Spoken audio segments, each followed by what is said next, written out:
আর মাত্র 10 মিনিট। এই তো আমি দিচ্ছি। ওকে, আপনি রেডি থাকবেন, আমি ফোন দিলে আপনি নেমে যাবেন। ওকে, বাই।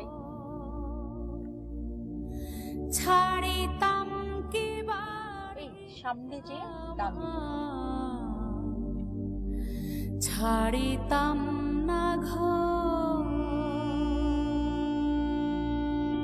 ও জানে ভাষা হাইলাম না। চলেন আপা। কোথায় যাচ্ছেন? আজকে শুধু আমার আপনি, অতএব কোথায় নিয়ে যাই সব সারপ্রাইজ। চলেন। আমি আমার ছিলাম নাকি তুমি কোথাও না।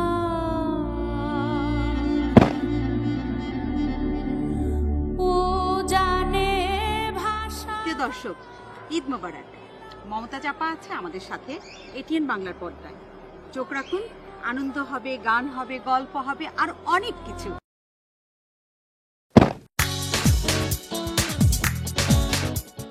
আজকে ঢাকা শহরটা যেরকম ফাঁকা, এরকম যদি সারা বছর থাকতো, ঘুরে যে কি মজা, কি আরাম পেতাম আমরা। এই জন্যই তো আজকের দিনটা আমি ফিক্স করলাম, শুধু দুজনে ঘুরবো, আড্ডা মারবো, মজা করবো, আর ফাঁকে ফাঁকে আমরা গান শুনবো। গান শুনবো, হ্যাঁ তা তো আমার অবশ্য এরকম ফাঁকা থাকলে, একটু লং ড্রাইভ হইলে, মানে রাস্তাঘাট এরকম থাকলে গান শুনতে খুব ভালো লাগে। আর লং ড্রাইভে তো সবসময় ফুল ভলিউমে দিয়ে গান শোনা যেত, আরো ভালো লাগতো। তোমার গাড়িতে আজকে যদি একটু গান টান শোনা। হ্যাঁ ঠিক আছে, আজকে আপনার জন্য গান রেডি। তবে আমার কিন্তু একটা শর্ত আছে। আমার শর্ত? আমি গাড়িতে উঠলেই একজন আমার প্রিয় মানুষের গান খুব শুনি, সেই গানটি শুনতে হবে। অবশ্যই। চলে। কার গান? আগে যদি জানতাম রে বন্ধু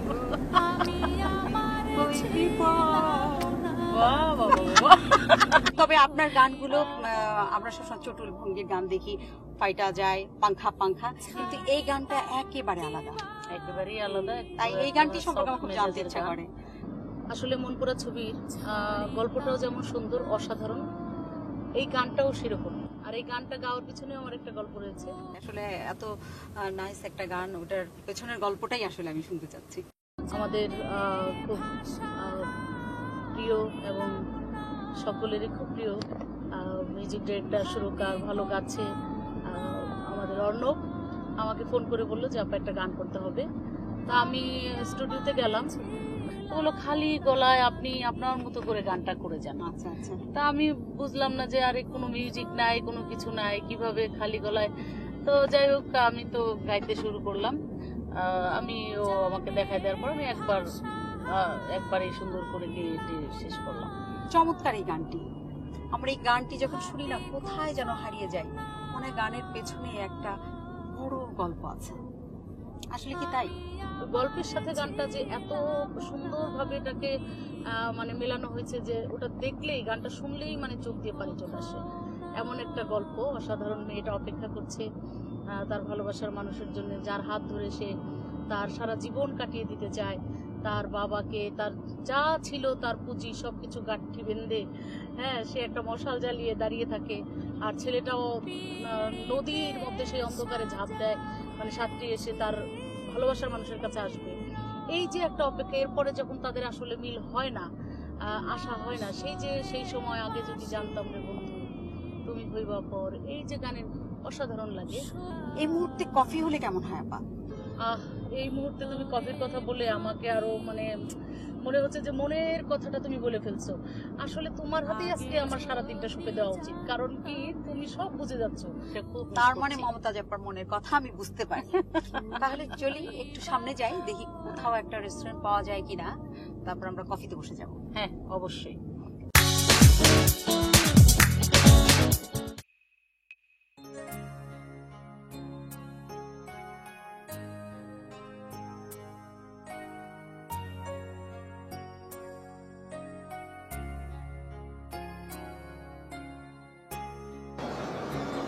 কেমন লাগলো এই জায়গাটি? খুবই সুন্দর, আমার তো খুবই ভালো লাগছে। এত ঢাকা শহরে এত খোলামেলা, মানে এত নিরিবিলি, সবকিছু মিলে মানে আমার তোমাকে কথা দিয়েছিলাম সুন্দর জায়গায় নিয়ে আসবো, কফি খাওয়াবো। বসুন, কফিও চলে আসবে। হ্যাঁ।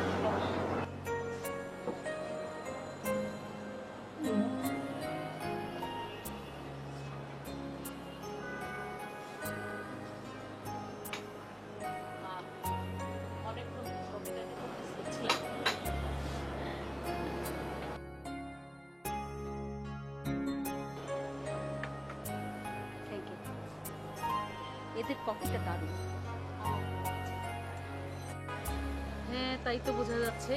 তোমাকে আবারও ধন্যবাদ, এত নিরিবিলি এত সুন্দর জায়গায় এনে আবার কফি খাওয়ানো। আপনাকে বলেছিলাম না আজকে সুন্দর জায়গায় আপনাকে বেড়াতে নিয়ে আসবো, আর দুজনে শুধু গল্প করব, মনের অজানা অনেক কথা আজকে শুনবো। আসলে জায়গাটা এত নিরিবিলি এত সুন্দর, ভাবাই যাচ্ছে না, আমার খুব ভালো লাগছে। নির্জন কোনো ভালো লাগা প্রিয় জায়গায় যখন আসি তখন মনটা যেন কেমন হয়ে যায়, তাই না? দুঃখগুলো যেন নাড়া দেয়। সুখ দুঃখ ছাড়া তার মানুষ হয় না। আপনার জীবনে এমন কোনো দুঃখ আছে যা কাউকে এখনো শেয়ার করা হয়নি? দুঃখের কথা তো আমি সারাক্ষণই বলতে থাকি, আর বিশেষ করে গান গান কিন্তু সুখের গানের চেয়ে দুঃখের গানগুলো আমার কাছে বেশি ভালো লাগে। আর আমার যত জীবনের কথা আছে বেশিরভাগই গানের মধ্যে মানে এই সুযোগে বলে দিচ্ছি মানুষকে। আসলে আপনার চমৎকার একটি গান আছে বুকটা ফাইটটা যায়, এটা নিয়ে আমরা অনেক রসাত্মকভাবে হয়তো বা এটা উপস্থাপন করি, কিন্তু আসলে কিন্তু গানটা যদি শুনি আমরা দেখবো যে এটার ভিতরে একটা এমন চিত্রকল্প ফুটে ওঠে যে একটা মেয়ের জীবন কাহিনী, যে সে কখনো মুখ ফুটে বলতে পারছে না তার কথা, যে তার কত বেদনা। এটা আমি যখন স্টেজে গানটা করি তখনও খুবই মজার হয়, এবং আমি যখনই গানটা ধরি বন্ধু যখন বলয়া সাথে সাথে মানুষ একেবারে মানে হই হই করে উঠে। আমি তো বলে ফেলি যে গানটা তো দুঃখের গান, আপনারা তো খুশি গান। আমরা এই গানটি শুনে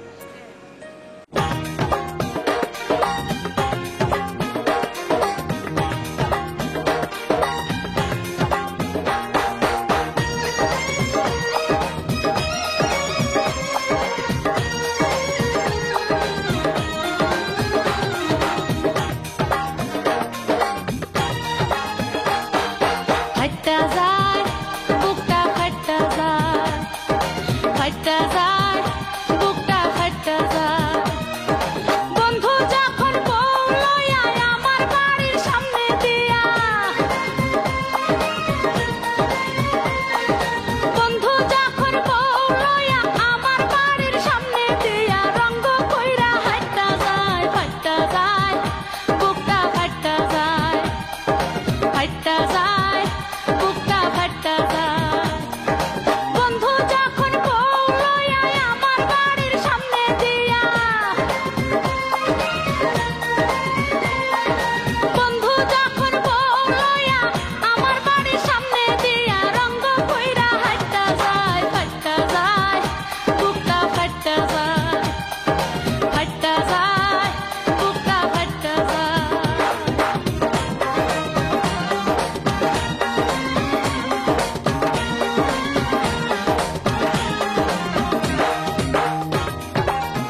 দাও।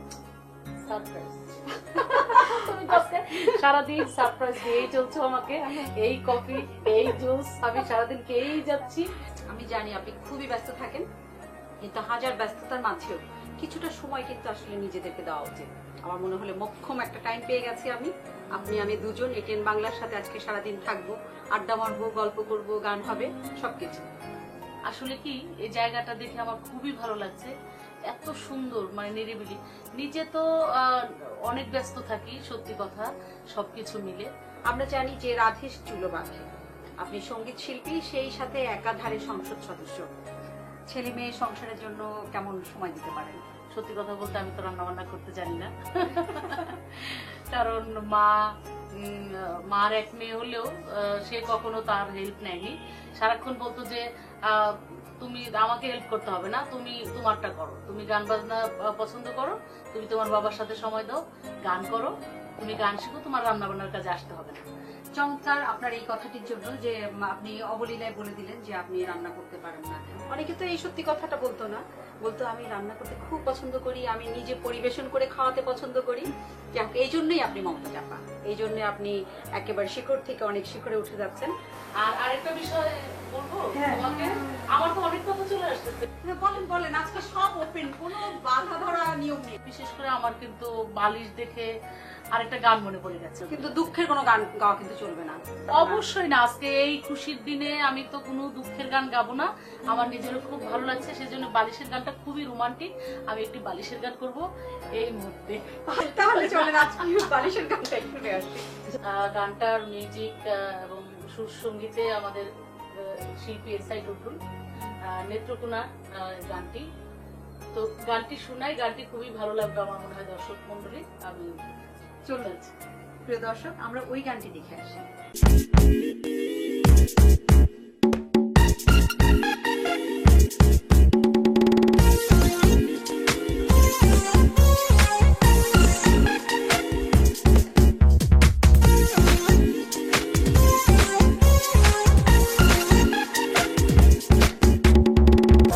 এক বালিশে দুইটি মাথা, ছোট কইরা কেন কও না গো কথা। এক বালিশে দুইটি মাথা, ছোট কইরা কেন কও না গো কথা। ঘুমাইলা ঘুমাইলা রে বন্ধু, পানি খাইলা না। ঘুমাইলা ঘুমাইলা রে বন্ধু, পানি খাইলা না। এক বালিশে দুইটি মাথা, ছোট কইরা কেন কও না গো কথা। ঘুমাইলা ঘুমাইলা রে বন্ধু, পানি খাইলা না। ঘুমাইলা ঘুমাইলা রে বন্ধু, পানি খাইলা না।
ঘুমাইলা ঘুমাইলা রে বন্ধু, পানি খাইলা না। ঘুমাইলা ঘুমাইলা রে বন্ধু, পানি খাইলা না।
ভরিয়া ঘুমাইলা ঘুমাইলা রে বন্ধু পানি খাইলা না ঘুমাইলা ঘুমাইলা রে বন্ধু পানি খাইলা না এক বালিশে দুইটি মাথা ছোট কইরা কেন কও না গো কথা এক বালিশে দুইটি মাথা ছোট কইরা কেন কও না গো কথা ঘুমাইলা ঘুমাইলা রে বন্ধু পানি খাইলা না ঘুমাইলা ঘুমাইলা রে বন্ধু পানি খাইলা না না না না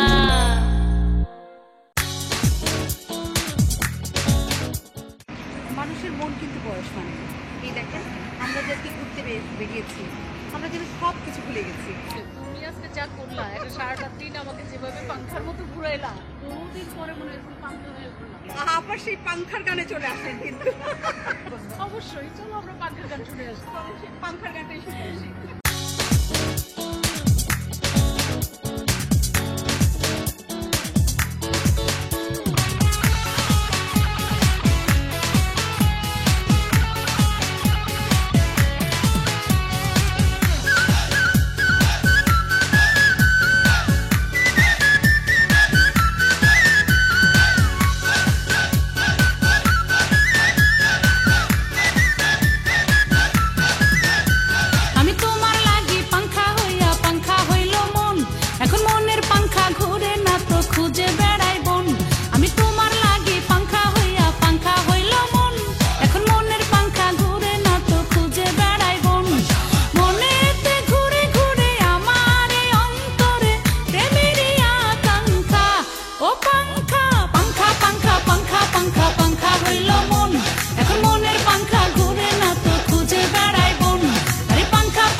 কথায় আমার বুকে মারলা বিষের ছুরি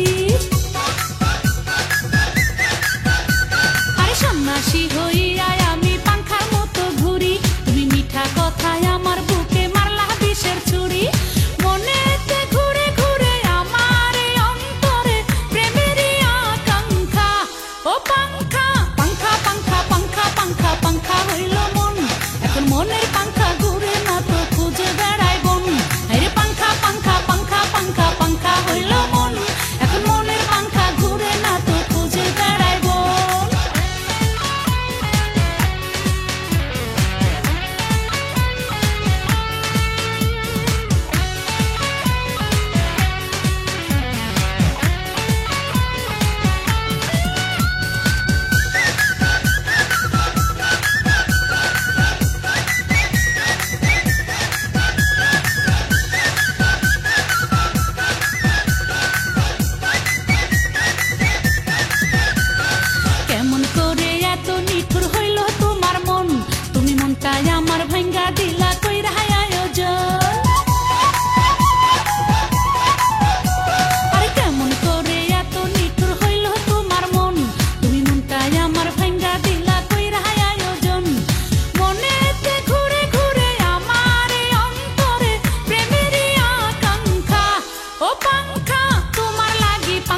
আপা, আপনি তো সংসদ সদস্য, সেটা তো আগেই বলেছি, একজন জননী, একজন সঙ্গীত শিল্পী, সবাই জানে। আবার অনেকে জানে যে আপনি অনেক সেবামূলক কাজের সাথে যুক্ত আছেন। রিসেন্টলি আর কি করেছেন? হ্যাঁ, সেবামূলক অনেক কাজই করি এবং আমি অনেক আগে সংসদ সদস্য হওয়ার আগে থেকেই আমি কাজ করি। আমার 2টা হাসপাতাল আছে, একটা মমতাজ চক্ষু হাসপাতাল, এটা মানিকগঞ্জ শহরে, আরেকটা আমার জন্মস্থান মানিকগঞ্জ জেলা সিংগাইর থানা জয়মন্টপ, এখানে আরেকটা হাসপাতাল মমতাজ শিশু ও চক্ষু হাসপাতাল। 2টা হাসপাতালই আল্লাহর রহমতে খুব ভালো চলছে। এর পাশাপাশি তো সরকারের এই দায়িত্ব পেয়ে আরো অনেক কাজ করে যাচ্ছি। আরেকটা জিনিস, আমার এলাকার কৃষকের জন্য একটা কাজ করলাম গত বছর, সেটা হলো মধু উজালা কোল্ড স্টোরেজ। এটা দিয়ে কৃষকরা উপকৃত হচ্ছে।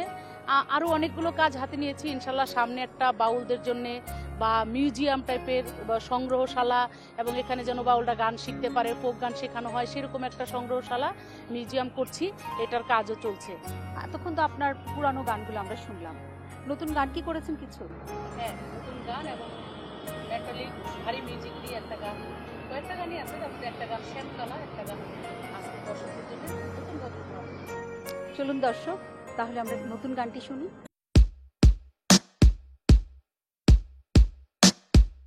ওরে শোন,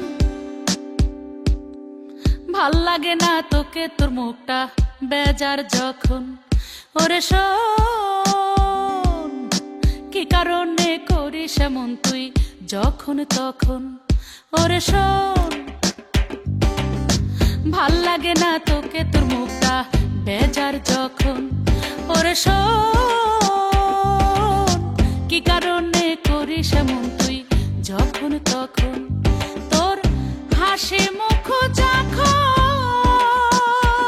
দেখি মায়ারি বাঁধন, হাসি মুখ যখন দেখি মায়ারি বাঁধন, হাসলে তোরে লাগে যে রে শ্যাম কালার মতন, শ্যাম কালার মতন, শ্যাম কালার মতন, শ্যাম কালার মতন।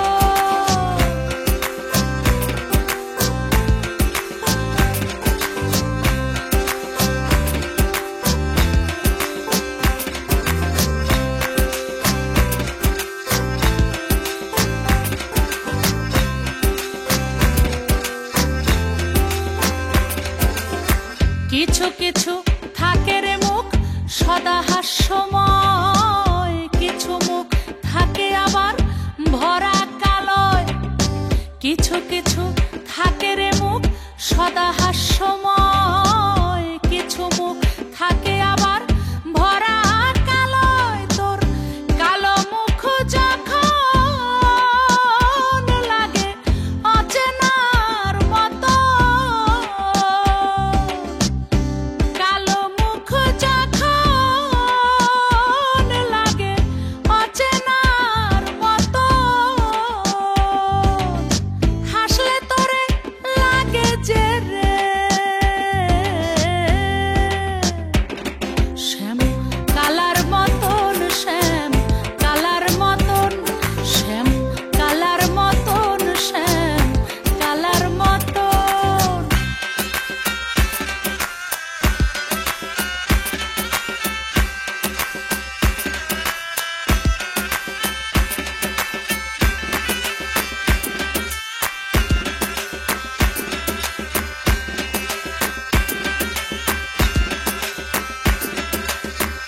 তোর চোখে পড়লে রে চোখ হৃদয় সিক্ত হয়, থাকলে চোখে নীরবতা বিষাদী সময়।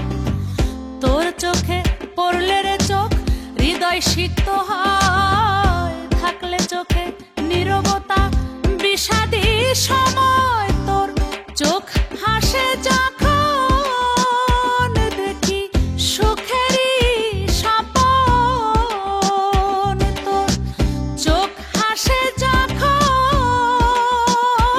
দেখি সুখেরই স্বপন, হাসলে তোরে লাগে যে রে শ্যাম কালার মতন,